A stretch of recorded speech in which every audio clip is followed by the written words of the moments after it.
Roman Reigns, Seth Rollins, Rhea Ripley, Mercedes Moné ou encore Swerve Strickland. Outre le fait qu'ils soient tous très talentueux, ils ont tous un point commun.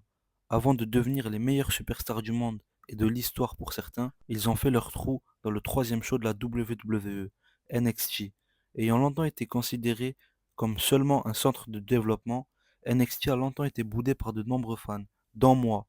Mais en tant que fan de catch, j'ai décidé de corriger cela en me lançant un défi: rattraper toute la période Black and Gold du show jaune. Et cela à partir du renouveau de la branche en 2012. Et on démarre de suite par la revue du point de départ de NXT, le NXT du 20 juin 2012. Le show démarre avec un clip d'introduction qui nous définit NXT comme le futur. Jim Ross nous introduit le general manager intérimaire, Dusty Rhodes, avant d'aller rejoindre William Regal à la table des commentateurs. L'American Dream nous annonce alors le main event, Tyson Kidd versus Michael McGillicuddy. On nous montre un clip de présentation concernant le talentueux Bo Dallas, avant d'enchaîner directement sur un match qui l'oppose à Rick Victor. Un clip suivi d'un match. C'est le déroulé qu'a choisi la WWE pour ce premier épisode d'NXT. Le match est expéditif et à sens unique. En moins de 3 minutes, Bo se débarrasse de son adversaire. Power Slam, Spear, 1, 2, 3.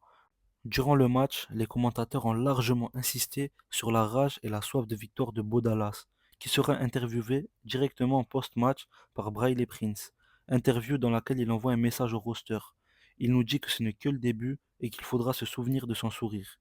On continue sur deux clips d'introduction sur des superstars que l'on connaît très bien, Seth Rollins et Antonio Cesaro, qui débuteront la semaine prochaine. On enchaîne sur un match opposant Damian Sandow à Jason Jordan, déjà présent dans le ring. Damian Sandow fait son entrée, micro en main. Il dit qu'il veut aider le public, qu'il est le sauveur intellectuel de la masse et que son adversaire du soir est un adversaire indigne de lui.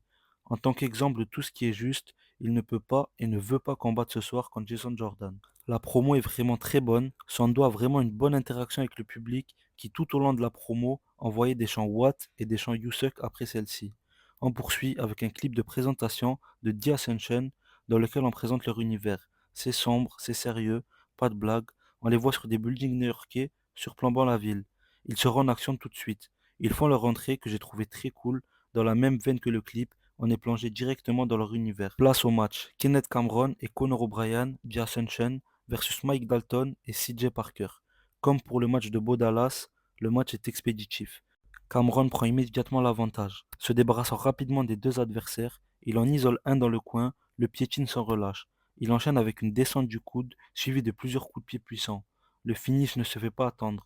The Downcast à deux pour conclure le match en moins d'une minute. On approche du main event, mais pour ne pas changer, un clip de présentation.